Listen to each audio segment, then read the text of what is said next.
Chiapin Aliyah, Chiapin Aliyah, Splatsin, Splatsin, Splatsin, Chiapin Aliyah, Splatsin. Ay, ay, ay, ay, ay,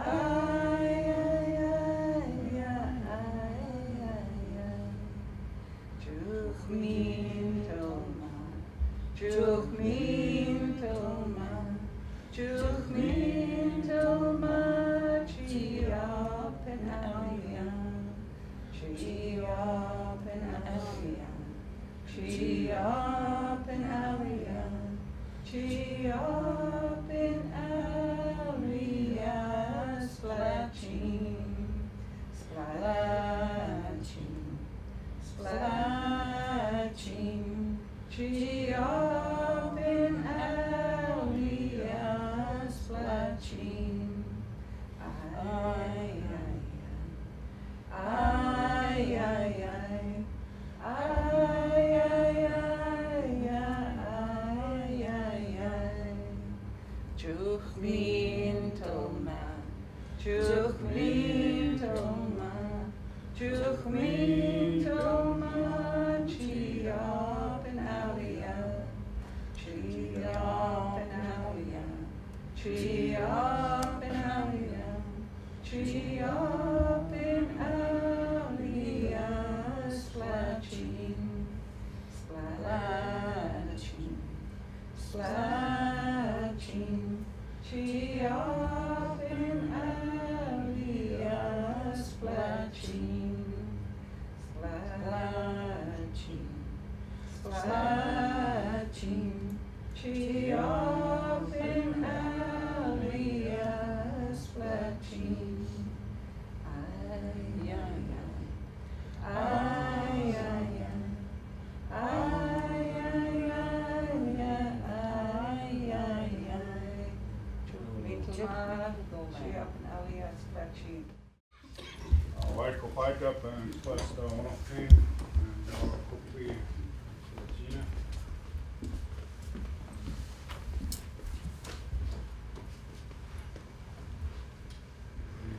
Come here to speak about Splatsin and our cooperative Splatsin talk, teach.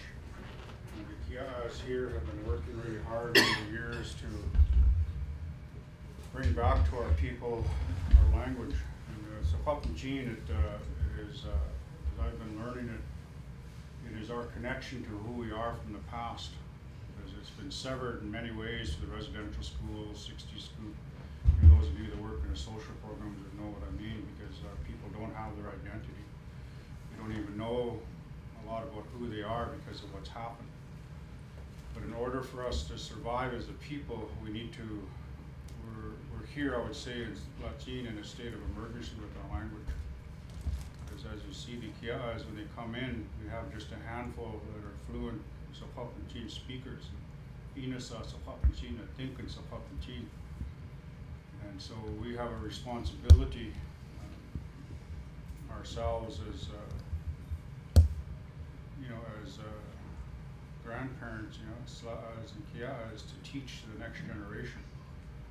And that's what the kias here are doing. So we're really trying to find a way of developing an ongoing, sustainable strategy to continue the language research, but also the teaching of it. So we're here today to ask all of you for help. It's really appropriate to welcome you. Welcome you to our community. You've never been officially welcomed to our community, so I welcome you on behalf of our people.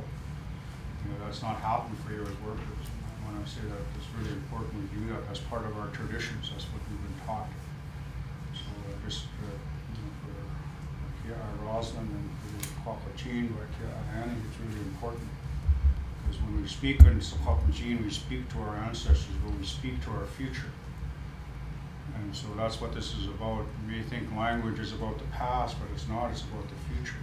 And so I hope today when we talk about Splatsin, that we find ways become innovative, become creative, to think of ways to help the Kia'as and help our language, because it's we're in a state of emergency as I see it. I've been thinking a lot about it actually, as I've been going to the mountain and going and I've been fasting, I've been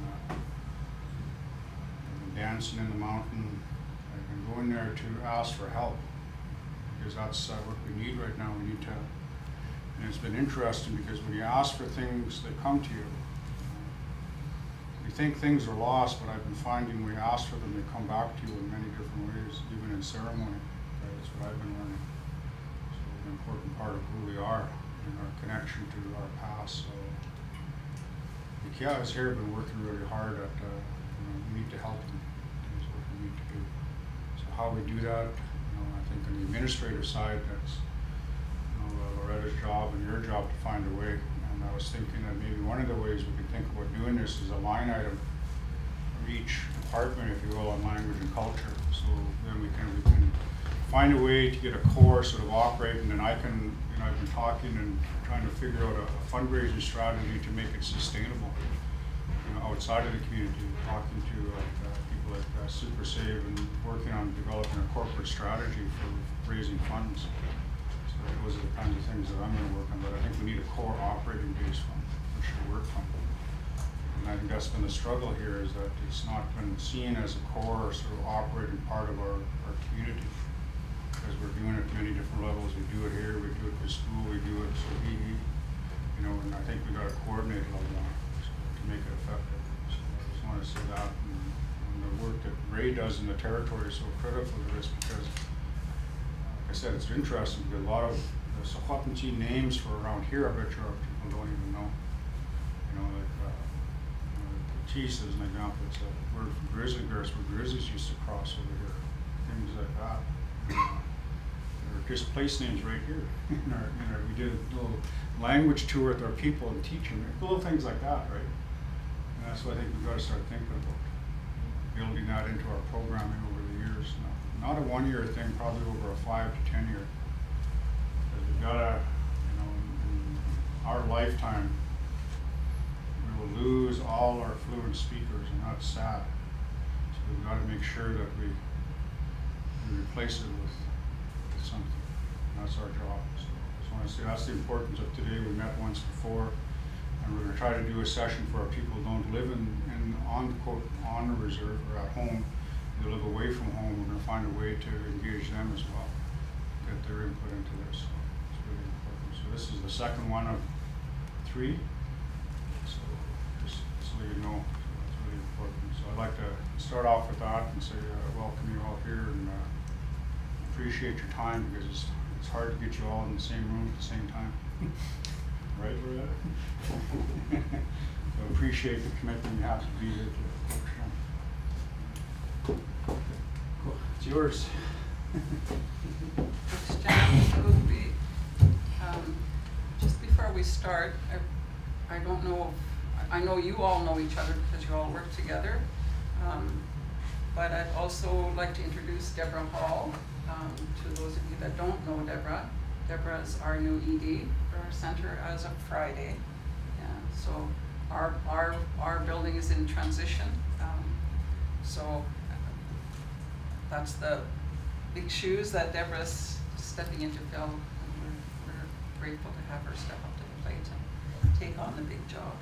So so she'll be representing the Chinook-Salton for the board of directors. And I don't know if you know everybody, Deborah. No. No, so maybe we'll start and go around the room, and if you can just introduce yourselves and just say what department you represent. Cindy Monkman, Director of Splatsin Environmental Services. I'm Sean Weeb, Director of Housing, Infrastructure and Lands. Gloria Whitehead, Member, Splatsin. Member at large. Huh? Joe Jan. Ethel Thomas. Daryl Jones, I'm the Education Director. We definitely have Shahi up the hill, and we work hard to try and have the language and cultural programs there as well. So. Daniel Joe, Splatsin Band Council, also on the board for the daycare now as the ex officio. John Hook, Social Development Support Worker. Michelle Webster, user. Sue Brooks, Administrative Assistant for Splatsin. Ray Cormier, I'm the Director for Title and Rights. Jim Wilkinson, Director of Finance. Loretta Eustache, Administrator. Hi. So I think as Wayne said, this is the second in a series of 4 meetings, and hopefully by the 4th meeting, the last meeting will be to put together a plan for Splatsin. And we were helping to coordinate the meetings for language. Not that we're going to be the leaders of that activity. We've been working on it for a number of years. I think maybe 13, 14 years ago, we formed what was called, in this community, we formed a language advisory committee. And at that time, all the fluent speakers sat together at the band hall, and we came up with a 12-year plan of things that we needed to do for language. So that included our word list book, language here, language for the kids, and then different things that they wanted to do. So that came out, what came out of that group was a 12-year language plan. And that 12 years has now passed. And everything that was identified by that group of fluent speakers, we pretty much accomplished what we set out to do with that list. But as Wayne said, we're now at a point where that list up on the wall that says resource team, that's who we have in our community. That's who we have left right now as our language resource base. So Marie David is one of our eldest, and Marie is 86, 87. Celestine is the same age group, Celestine Sears. Emmeline Felix is probably 10 years younger than that group. Florence Nicholas just turned 85. And Rita Major, she's also 83. But right now she's talking about leaving the community. She has an application into Pine Acres to go and live at Pine Acres because there isn't a residence here for our elders. And of course Marie David is in an elders home already in town. And then there's Annie and myself, Ethel, Helen Duto, Linda Thomas has been coming, Marie Thomas, Donna Antoine. We're talking about people who are a resource to the community, Jim Antoine and Marion Lee. So that's what we've got in terms of resource people right now. So the window of opportunity is closing. And the needs of the community are greater than what we as the Chimook-Salton can meet. Our funding is very limited in terms of funding that we get funding from places like Head Start and ARDA, but that's to do programs, language programs with just the children that are in the center. We're not funded to do community activities. And then the other place that there is language activity going on is at the Shahihia school. So what we see happening is we have children coming here, all the Kiatas coming here, and this is where the language and cultural activities take place. And because of the physical restrictions or limitations that are on our resource people, we have the children fluctuate through this room instead of taking our resource people and having them go program to program. The kids go through this program here. But when they leave our center, they have 3 choices of places that they go to. They either go to Shahihia School, they go to the Armstrong Public Schools, or they go to Enderby Public Schools. So from here, they go 3 ways. And we don't have resources to follow them from here.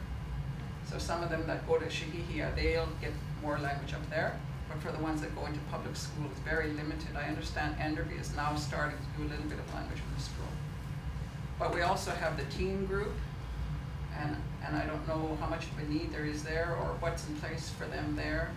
We have the young parents, and then we have the adult population, and then we have, you know, the older generation in our community. So the needs of language for our community go right from birth to death. And right now, we've only got these little 2 places in our community that are trying to do something with language, but it's not enough.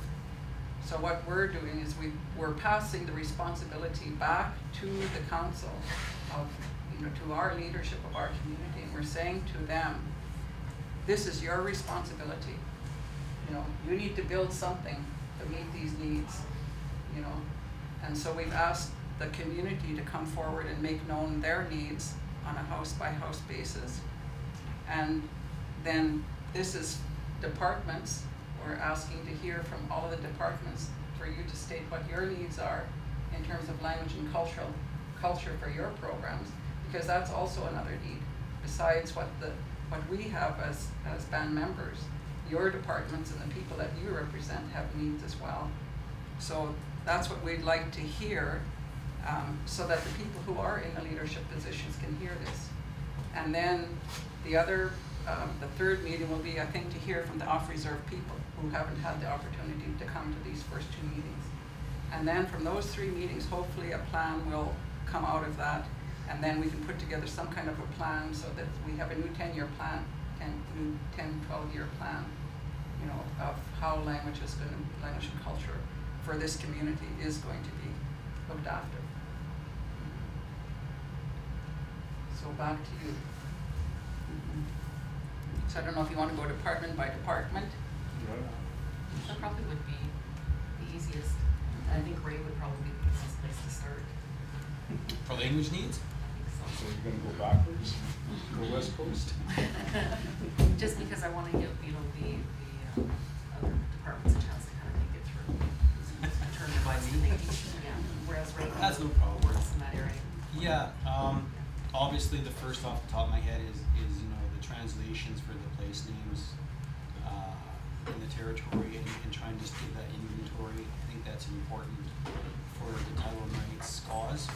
You know, I don't want to get into a big discussion on how title rights is today and what you need in terms of evidence and how it works, but that is an important piece, because what I'm seeing is, just like Wayne said earlier, there's a bigger story behind the name a lot of times. Like sometimes you'll find out why they named it that certain name, and then there's a story behind that name, and that gives you that extra evidence and strength to your claim when you're trying to protect your title and rights. So that's one just off the top of my head. You know, I imagine there's, you know, it would be great to also have translation and look at maybe some of the names that maybe our community hasn't provided, but there's names out there, there's debate on whether or not they're Shikwatm or not. You know, for instance, Illisilawat River in Revelstoke, some people say it's a Shikwatm name, some people say it's not. It'd be good to have that expertise in linguistics to actually analyze that and find out if it is a Shikwatm name, you know, and because that's just another piece to the puzzle. So there's a lot of research and that we're really keen on looking at.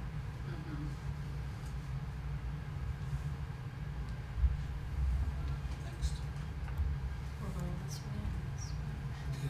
I think it was going this way. Well, yeah, your resources are limited, but I think that in terms of the youth that I work with, a one-on-one thing, or bring them here, or y'all to the center, or teaming with Cindy or John or the people that they're working with, so that we're not spreading your resources even thinner than they're getting, so that they can learn firsthand from you guys as opposed to from the books and whatnot, because we've gotten the booklets before, but where they go once they're in their hands, I don't necessarily know if they're reading them or if they're taking them home to their parents, or where they go beyond that. But a one-on-one learning from firsthand from you guys would probably be the most beneficial for the people that I work with. I often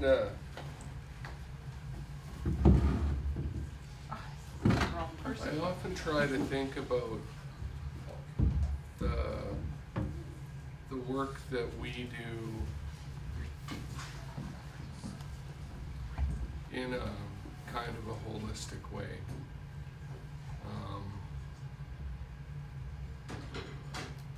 And that, you know, there's mental and emotional and spiritual and physical pieces of all of what we do. And my role in the band is to do support in social development. And you know what that's meant over the last couple of years is that we've run a life skills group, and we're trying to get folks off social assistance. But on top of that, I understand that social development is really about community development. It's about how we create community. And so part of my role has been doing community events. And so a few times a year, I mean, this last weekend we did Halloween. And, you know, there wasn't a significant cultural component in the Halloween event.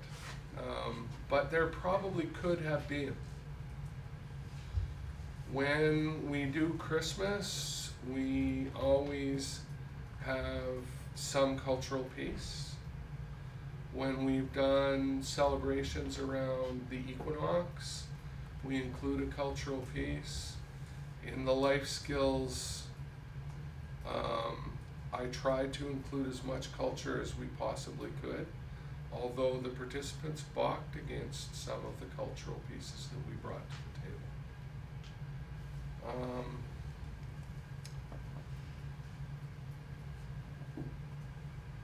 You know, one of the messages that I get from young parents is that some of them think that the language is irrelevant. What matters to them is whether they can feed their kids and whether they're cared for. And so when I try and have a dialogue with them about who they are and how do they see themselves here in, you know, 10 years, what does their life look like in 10 years?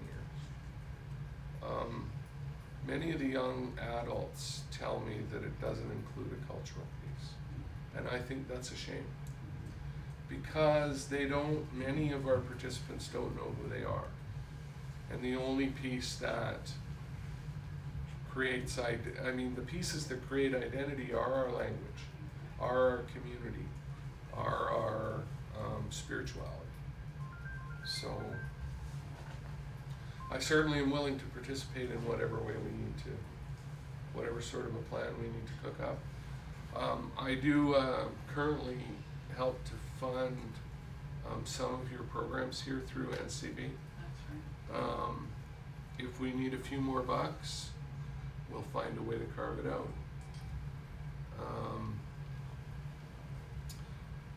You know, over and over again we talk about how the children are our future, and if we can teach the kids at a young enough age and engage them in the process and make language and community and culture fun, then it will be.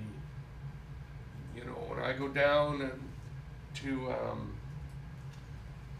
spend a little time on the Okanagan Nation in the last year participating in something called the Center of Excellence, and you know, many of those people are fluent in their language, and there is a different energy there around culture. So whatever I can do to be encouraging, I certainly want to support whatever process we engage in.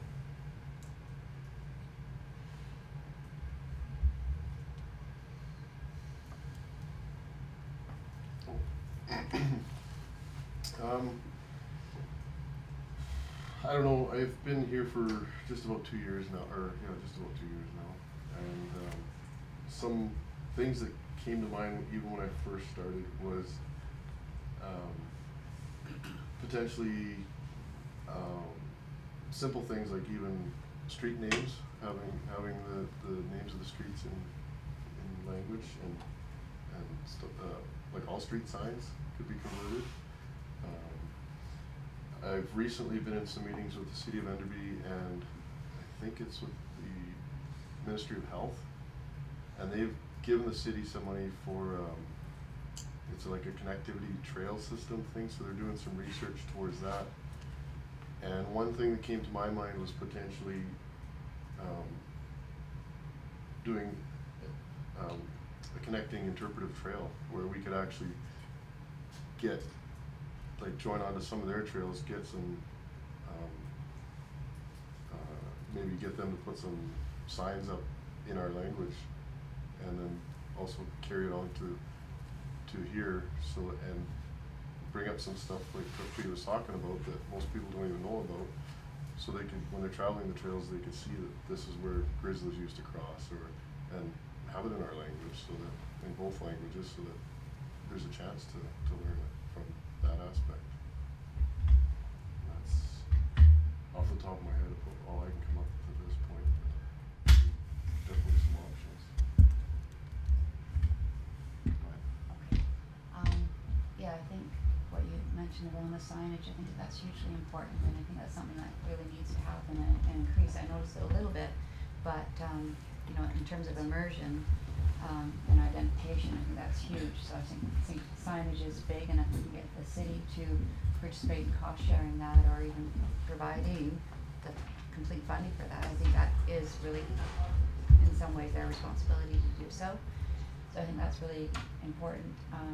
I think what Michelle, with her youth group, I think to make it relevant and exciting for the youth, because, you know, they're often caught up in their own microcosm of their world where, you know, it's internet and it's music and it's this and that, and probably language is probably pretty low on their list. So if there's some way to make it cool and engaging, I don't know how one would go about that, but I think that would be really drawing for them to buy in and be excited about it.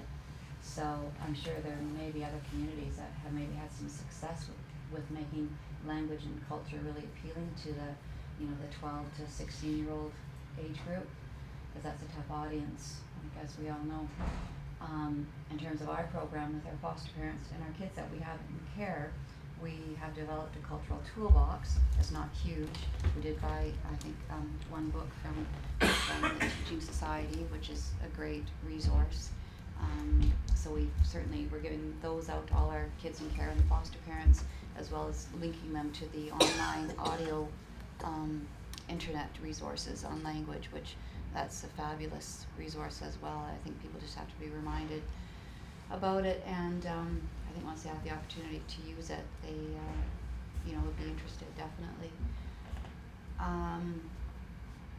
I guess in terms of, I mean, you talked, Rosalind, about the 12-year plan and achieving those goals. It sounds like another plan needs to be developed, and those things clearly identified, and not to maybe repeat what was done before, but move forward, you know, keep being innovative and understanding the geographic location of everybody and the age groups, because I know, you know, population changes in terms of demographics, and make it appealing to all those big demographic groups in terms of ages. You know, what we can do specifically in terms of our program, you know, I think I would need more information in terms of what the plan looks like in order to say, you know, we can support, or how much we can support. It would be good to have a clear idea of that.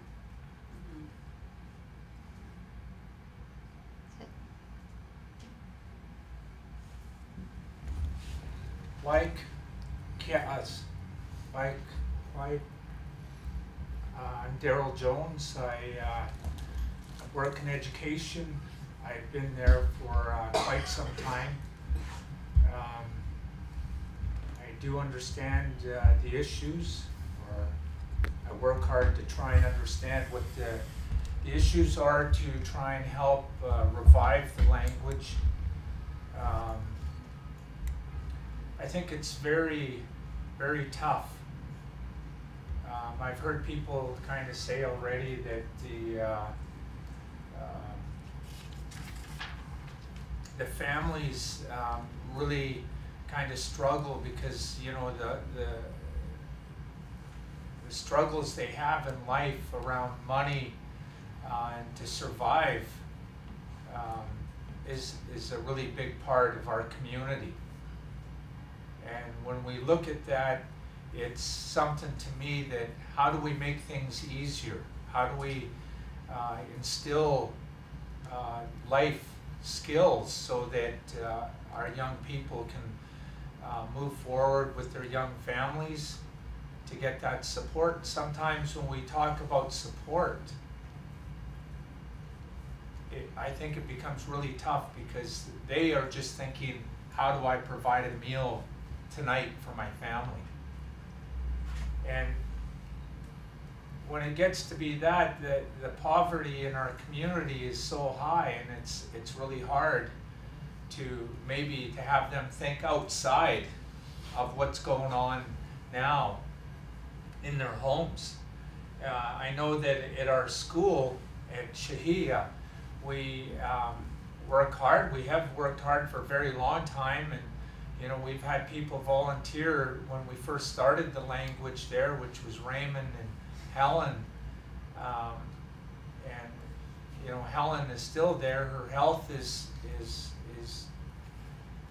she's challenged with her own health issues, like everyone else. It isn't just Helen. So our resources get really slim, and I think, you know, what it is we need is you know, I'm glad that we are talking about a plan, because we do need a plan. We don't really have a plan for the whole community, and that's why we're here today talking about it. That's one part of I think, you know, I just want to really be clear that that's one thing, is that our families need that support somehow.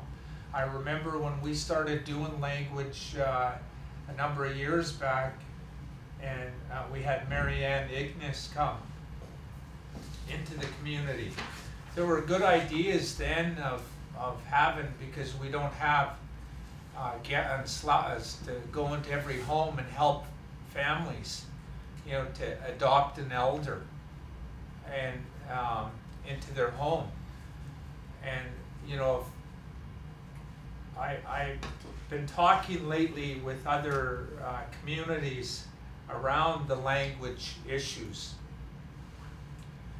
and we're not the only ones that struggle with this language barrier. There's many communities. The resource people in other communities are just like ours, maybe not to the extent ours is, but in terms of the resource people. People that are fluent, their own children don't speak the language, and that's tough.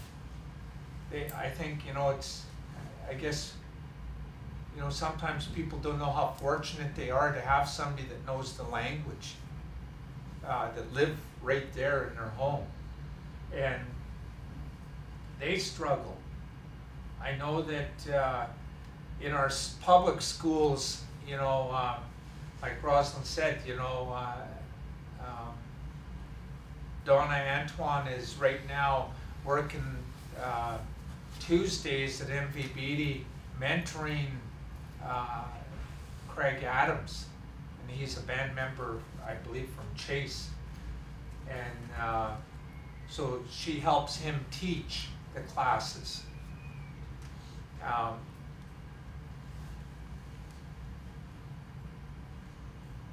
The public school system is really trying to move forward in some respect, but you know, just something from our own community. The other issues kind of become is that, you know, how do we handle this? Because a part of it is sometimes our children struggle with things in their own young lives of, you know, are they capable of speaking? Yes, they are. But how does that look in a public school?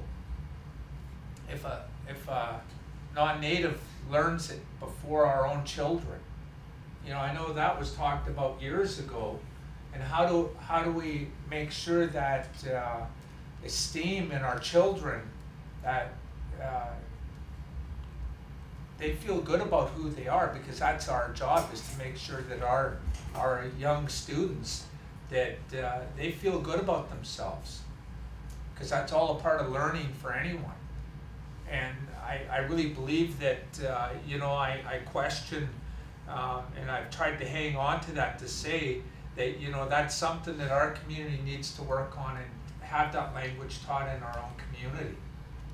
And just for that fact that, you know, some of them kids catch on a lot quicker, and it's good for them, you know, for the non-native kids. But if our kids kind of struggle, or they miss a class, or this or that, you know, it kind of, you know, their own personal wellness needs to be built all the time.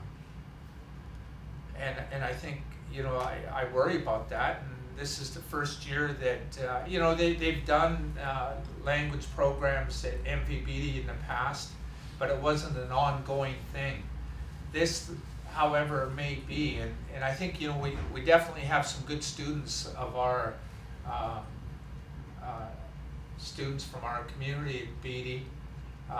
You know, I just went to a meeting not long ago, and, you know, the teachers were just raving about how well our kids knew the language. Well, they happen to be students of Shahaya and through this center.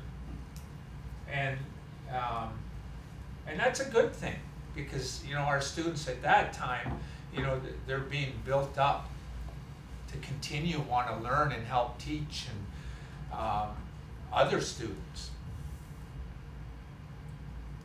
And with the public school system, I want to say this as well, that we have young teenagers, and Michelle knows this really well, working with our youth, that we have some kids in the public school system, they really push hard on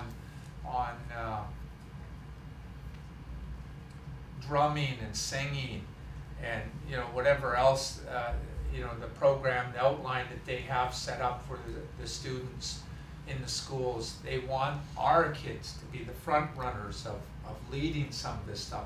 Well, our kids don't really want to be a part of that. You know, they work so hard to, for one, just to try and find a clique to fit in with the other kids and whatever it is they're doing. They really struggle at times just to have that. So, like, you know, my sister works down at Ale Fortune, and, you know, she's trying to get some of our own kids to be a part of the drum team. Well, some kids don't want to be, and I see Dodie coming, they're running the other way. I mean, it makes sense. I mean, it's how it's done. You know, and them are the things that, and the kids that do step up to be on the drum team or to be a part of the language. I know Ethel, you know, she's been down at the school many times to support our students down there, and that's good.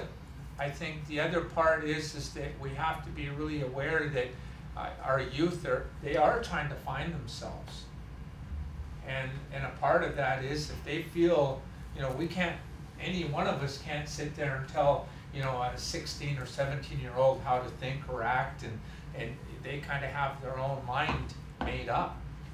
And I think, you know, that's something they need, that's a growing part of who they are. I think it's good that it's always offered to them.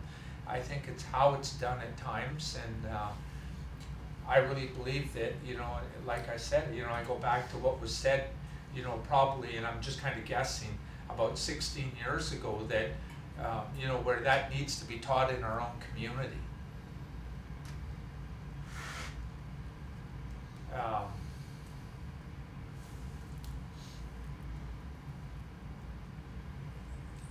Yeah, I just want to say one other thing that before I finish, that my son and I, you know, made a commitment to learn the language. Him and I sat and talked before the meeting out at Hull Hall, and him and I have been talking, and, you know, I've gathered up as many tapes as I could that were made by different people.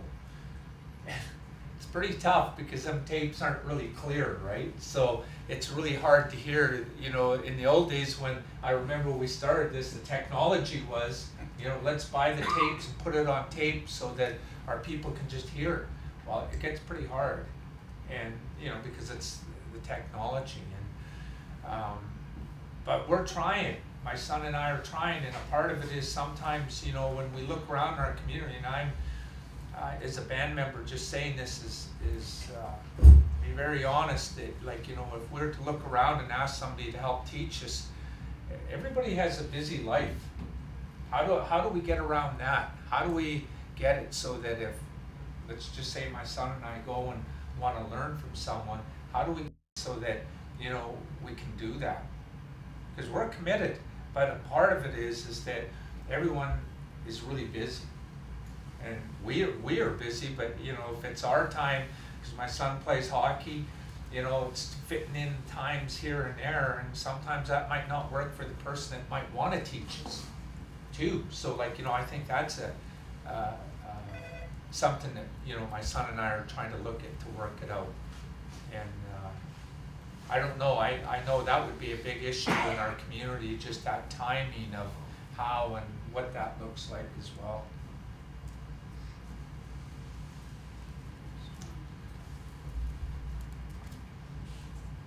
I think about the language a lot. My children, both actually, my older children and my young children came through the center at different times in their lives, and my little guys graduated from here into Shahaya. I've been very vocal as a parent and a grandparent that I want, my vision, my dream is my kids will graduate from Shahaya and they'll be fluent. I say that, you know, I want it out of my heart. But the reality is, do we have the time to do that? I'm getting emotional already. You know, how do you fit that in your schedule? How do you teach something that you don't know? Those are things that challenge us. I have no idea why I'm so emotional about this. I think, you know, what I've heard is that our kids need to be comfortable in their skin and proud of who they are. And I think it takes all of us to do that, to help build that. And we need to help build that in the families that aren't able to do that by themselves. And I worry that my kids are gonna move to MPBD or Armstrong, and the language will become a memory, and that's it. My oldest girls, when they attended Shahaya, they actually were fortunate to have Virginia Basil at the time, who was a language instructor, and they won all the awards for speaking language. They're in their 20s now. If you ask them to say a word, they'd struggle. It's very sad, very, very sad. So we do need to do something different, and I think we need to, as a community, and a council and an administration, we need to make a commitment to it and find ways to do it. And I don't have the answers. Wish I did. But I think if we all get together and talk about it, continue to talk about it, we'll get the answers.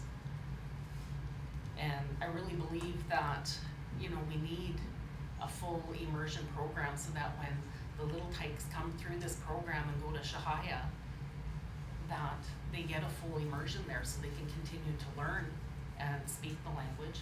And at the same time, we have to somehow teach people my age so that my kids don't turn it off when they come home, because why talk to me in our language when I don't understand them, you know? I have to say as well, we're fortunate because not only have they had the ability to learn from the center and also at Shahaya, but also they have a grandmother that's fluent from their dad's side, so they learn from her as well. And I can see the difference when they're with her. They don't speak English. She doesn't speak to them in English, right? And they understand her. I don't understand her, but they do. But when they're with us, they speak English. And that's, you know, that's a very sad thing. So, you know, again, you know, like John said, I'm committed to helping be a part of this. You know, I'm committed to putting my mind to it and, you know, sharing what I think, and hope that we can make a plan that'll work and we'll turn this around, because we don't have much time. Yeah, these ladies and elders that are in their 80s, they don't have much time here left. So we really need to get focused, figure it out. You know that in all of the band operations, aside from myself, our office is completely staffed by band members. and they're in the process of developing the appropriate capacity to manage band finance as well. Certainly, I've never heard anyone speak at any great length in the office in their own language. But that doesn't mean they don't know it, and it doesn't mean that they can't understand people that would either come in to pick up checks or pay bills that did speak in their language. If there was a program, I mean, obviously we would be full participants in any kind of a program that would encourage our office to go in that direction. But the ladies are also busy learning accounting and computers, and those have their own languages by themselves. You get two accountants in the same room and most people can't understand them.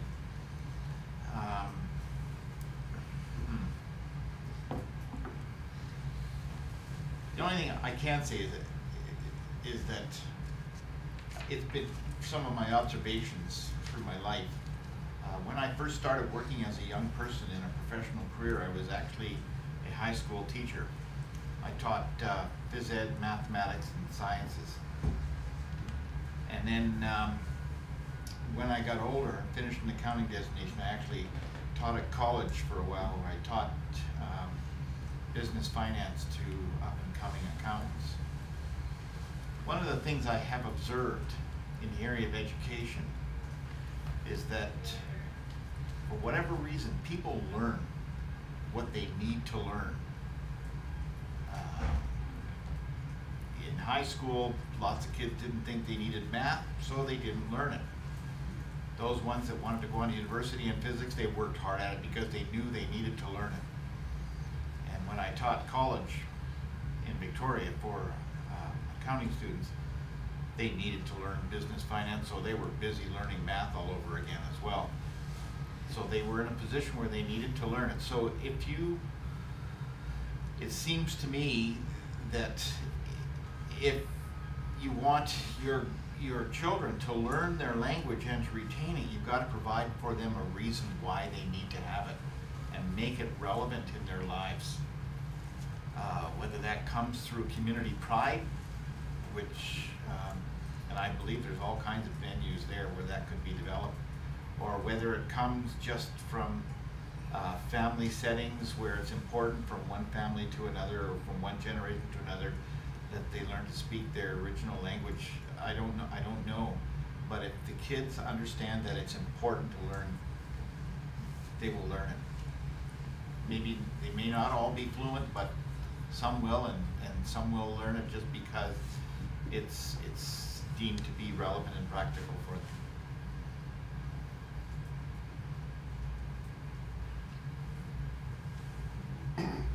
Excuse me, this maybe seem too simple or too difficult to implement. I don't know, but could we, and maybe the elders can speak to this, is if staff are given one word a week that we try to implement into our daily, like whether it's starting with hello or, and slowly build on that. Each day we learn, or each week kind of thing, we put that word into practice and then build on that so that eventually we're, and when we greet band members or even outsiders with that, we can use that to hopefully build on. It would be a slow process, but if we had the right words that sort of would make it sensible to apply, I think it would make a big difference.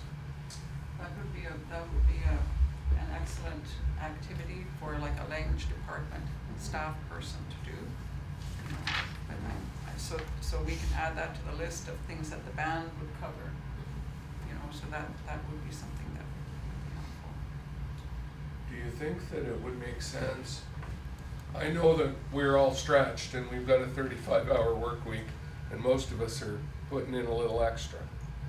But would it make sense for us as a staff team to have a language class at least once a week, and for there to be one of those mandatory stickers on it. So that at least for the, let's say 30 or 40 people who work out of that band office, that we would get a little dose of it every week. For folks like me who's a visitor in your territory, it's not as relevant as it is to all of the First Nations staff who work here. And it may be a way to side door. I mean, Jim's idea is a really good idea. You have to figure out, you know, what's in it for them, and then give them what's in it for them. But part of professional development could be written right into our job descriptions, that we all need at least to be able to say hello and goodbye and good day,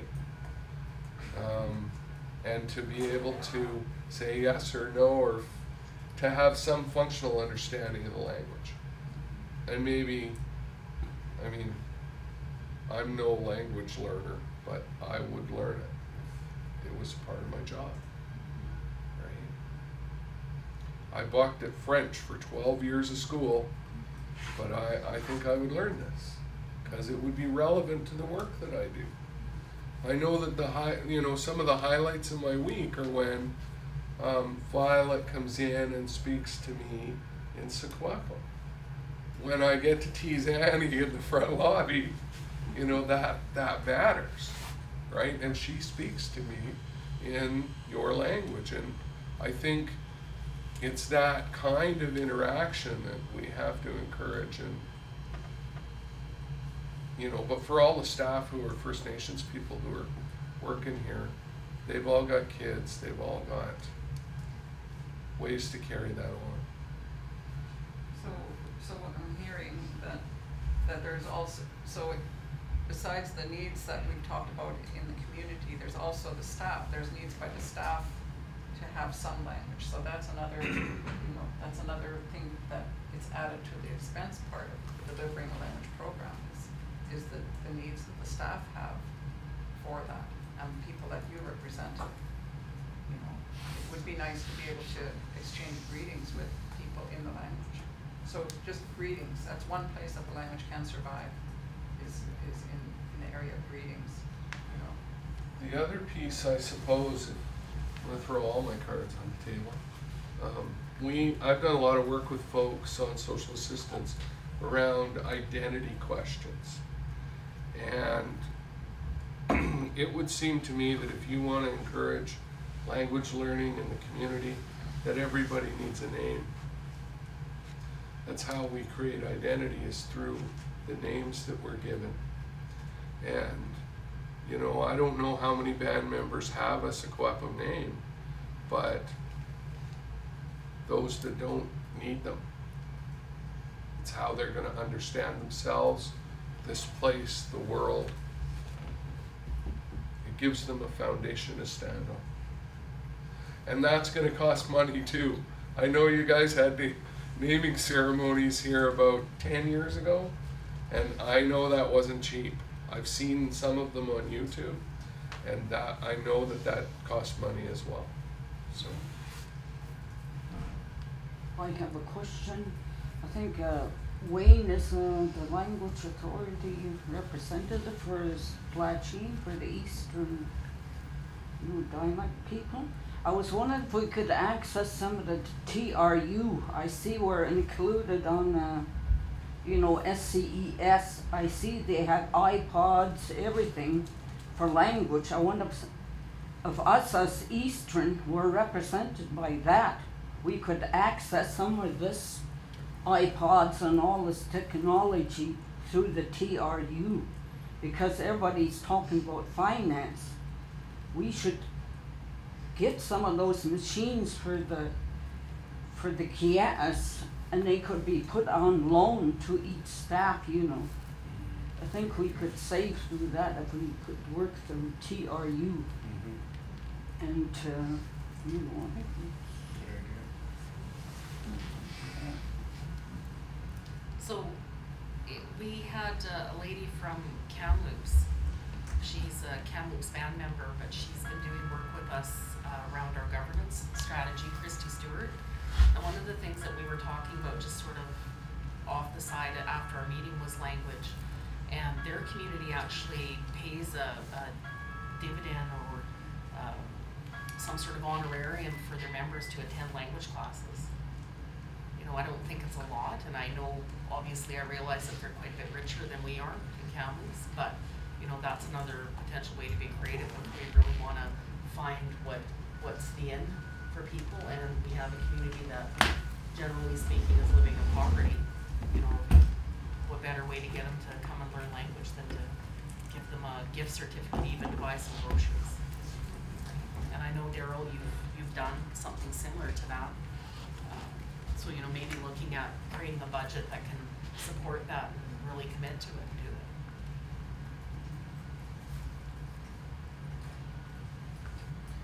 That would be a really valid process, you know, because if you know, if there's a life skills class and there's a, you know, people have a stipend for going to learn a life skill, they receive something similar to learn language, that would help on the economic side of things. I just want to go around quickly and maybe comment, you know, on different things people said. So if I go around in the order that people spoke, I can keep my brain in order a little bit. So for the title and rights, is probably a really critical, there's probably a really critical need for the language there for us politically. Because how do you identify a people's culture? It's by their language, their customs, all of that thing, but right off the bat, usually it's language, right? So once we can no longer say we're distinct because we have a language, then what are we saying? You know? So, and I know in all of the work that you do, like the name place stuff, there's so much, there's field trips, there's all kinds of activities that can be around language, you know, there's so much there. And there is potential funding there, like, you know, I mean, it's not like, you know, I go apply to the government for the money. It's, a lot of it comes through the consultation accommodation process. So, yeah, there is some money there to accommodate that. But yeah, you know, I mean, it comes in dribs and drabs, right? So I know there is potential resources for that. And see, if we had a team of young people that were training and learning, we have a wealth of information that we've collected over the years in terms of historical information, name place information, all of that stuff. We have the hearing tapes that all need to be logged, you know, and right now we're in discussion with, it's through SFU, right, through the name place, Marianne Ignace, right, now wants to include our information into her overall bigger project that she's doing on Indian name places for the whole Sapakapulu. And they don't have our end of that equation. So now we're looking to them for funding so that we can log our own tapes, right? But then that information then goes to the Sapakapulu level, which I guess is okay. I mean, we're part of Sapakapulu, right? And we need to complete that picture for this side of our territory, right? You know, but that information is educational stuff that needs, our own young people need to be learning all of that stuff. You know, so just that component around the name place, the name places is something that should be in our own curriculum here for our young people to come to a course, a life skills course about where Splatsin, where are our boundaries here on our reserve, where are our boundaries on our traditional territory. There's so much education curriculum that we're sitting on, you know, that we don't have money to share it, you know. So that's a really big need, that, you know, if we had a resource center, you know, where you had a team of people working just on that, you know, cause we do need Absolutely. people working just on that, you know, young people. I think the importance that people talk about, you know, that our people live in poverty, it's not entirely true, because a lot of our people don't live in poverty. Because a lot of our people actually do work, but they're not living in the community is the issue, right? They live outside the community. But a lot of those opportunities we're creating in the territory is based on the name places, based on our strength of claim. You know, we're working in Micah, the county catering business. We're trying to open up opportunities in the territory. So the importance down the future is our people need to know the land, you know, because we can't speak, and I think the elders always talk about this. When somebody comes and asks you, well, what is the name of that place and what does it mean? And if you can't explain to them, that's you really have lost your identity. You know, and that's, I think, the importance of this work. And I think we can, as a council, we've talked about finding a way to, out of agreements that we sign, is putting portion of that, 10% of that, into culture and language. Everything that we sign as a way to keep generating some ongoing resources for the work on culture and language is so important. Because that's the importance of the language, and I don't think people understand that at this point. Because it's going to help us in the long run, help those young people that are not even here yet. Is what we're trying to do in the territory, not on reserve, but in the territory. That's why I think the disconnect is people think of the land, they just think of the reserve land because of all this that's happened to us, that's taken us off the land, right? And all the stuff we talk about. People don't know that we have a larger territory. And I think they don't, it's hard, even on the council we've talked about this, we don't know all of the history, you know, pieces of it. Like down all this fucking team names for all the way down the Okanagan, right? There's the story behind that. Those are the things, you know, the Coyote's canoe, you know, up this way. Those stories, I think those are the things that are really important markers for us politically. And for whoever's elected, they need to know that stuff. Because when we go into those dialogues and discussions with the local nation, specifically on the Okanagan, is that we have to know that history. You know, and we don't. That's part of what we're trying to find, how we can, we're working in Maple Lake, we're having an issue with Maple Lake now. We all don't know the history behind that agreement. So those kinds of things are really important. And that's part of the name places, but it's how we mark ourselves. Right? All the wars that took place that our people fought for the land here, you know, those things that are in our history, but we don't know it. You hear it, I know pieces of it, right? But to get the full story, where we fought here, here, and here, and this is what happened. These are the stories. I think that's what's really important to talk about, how important this is to the future. But it marks who we are, and I think that's the important. So I think we've got to find a way to make it sustainable is what I'm really struggling. How do we do that? How do we develop some kind of maybe language trust fund we can keep investing in and we can keep building rather than.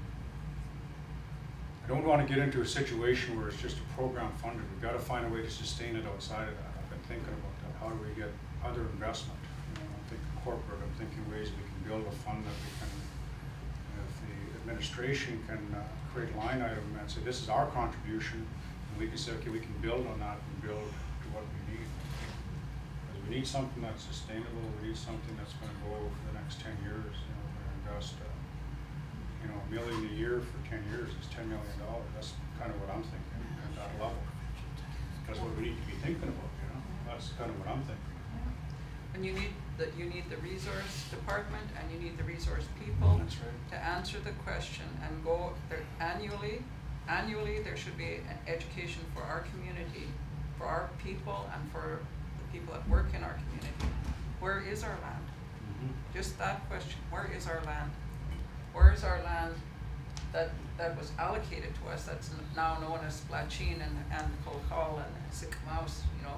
Where's those 3 reserves? Where's the corner pins of those places? You know? A lot is not known about that.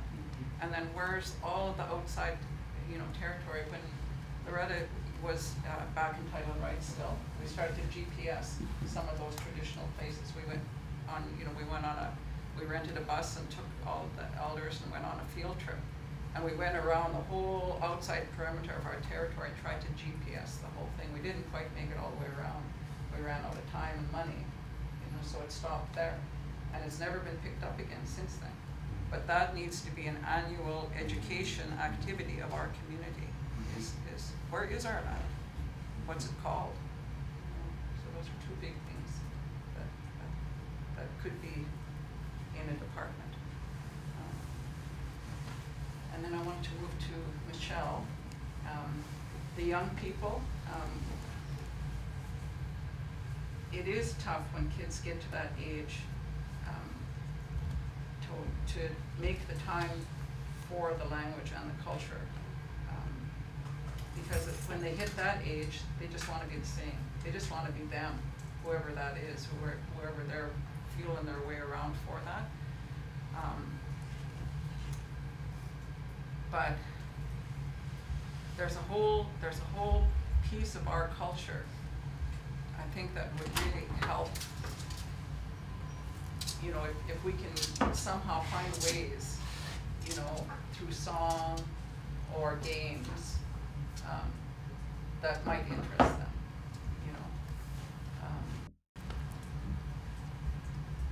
And next summer, we're working on a production in partnership with Runaway Moon, and we're going to do a large production, hopefully that will involve both communities. But we've been talking a lot about how we can involve the youth in that, and so we really would like to have some discussions with you about that. And hopefully through a lot of fun ways, we can provide some of the information that maybe they didn't have growing up. There's a lot of pieces for the kids that grew up in foster homes or that have had multi-generational traumas. They may have missed it if they didn't have grandparents in their home. So we're looking at finding some creative ways to make a fun story that they can all participate in, and maybe by participating in it, they can learn some stuff about themselves that maybe they didn't pick up along the way. And then also something for afterwards, something that they can do as a, because once the high of the production is finished, they need something afterwards. Yeah. But like, what settings would young people need to know the language? Maybe they can be thinking about that in terms of, like if we were two teens and we were out at a powwow, or we were out at a movie theater, maybe there's a phrase that we would want to know. We would want to know how to say something that nobody else would know what we were saying, but we were able to communicate with each other. So some language that's applicable, or that's interesting, or that they would need to know. Check him out. And so, As the circle's gone on, I kind of realized that if they don't ever hear it anywhere, then it will never be relevant for them to learn it. Because, like you said, there's no space for them to use it because nobody uses it. Yeah. So they don't have desire to learn it because they don't ever hear it anymore. So why would they ever need to know how to use it? Yeah. But I think the onus is on us to help find those spots, where it can be relevant. Mm-hmm. Erin and I went to a really interesting, we went to listen to a dissertation of a young lady. She was an Okanagan. She grew up in a foster home, never had exposure to her language, but she had an interest in it. She came home and she had an interest in it. So she started to pick it, listen to audios, pick it up where she could pick it up, and then eventually ended up doing being involved in a project where they did a 5-month immersion camp, and it was all adults, some young adults and some older, and they had 1 or 2 fluent speakers that came in and helped them. At the end of 5 months, she was able to stand up and speak fluently. So there definitely is hope. I think a lot of people feel like there isn't, but we actually see, you know, different systems and different methods that are in use in different parts of the world that are working, you know, and, you know, we need to bring those systems and those methodologies into our community here, you know. But us here as Chinook-Salton, we're seriously limited in what we can do for the community that way. So that's why that needs to be part of what, you know, what the leadership does. Speed, you know, like we say, we have to figure out ways to make Mick language now, you know, because everything's at McSpeed, you know, McDonald's speed. You know. So we have to figure out how to make Mick language. Yeah. But one of the things that people in our own community have we've heard vocalized, and it didn't come out at the last meeting, it was talked about before the meeting, but it actually wasn't mentioned at the meeting, so I'll mention it here, is that people in our community have said that even the stuff that we're doing and that stuff that we're putting online, the internet speed in our community is so slow. People do not have access to fast internet at Jack Pine or at Salmon River. They don't have access to it. So by the time something downloads, they've lost interest. Or it's so painfully slow to access the information when it needs to be fast like that for them, because that's the speed, especially those young people operate at. So somehow, you know, and we've said this, that, you know, if they can put internet in the middle of the desert, surely we can have internet, fast internet connection here at Splatsin and at Oak Hall, you know, this day.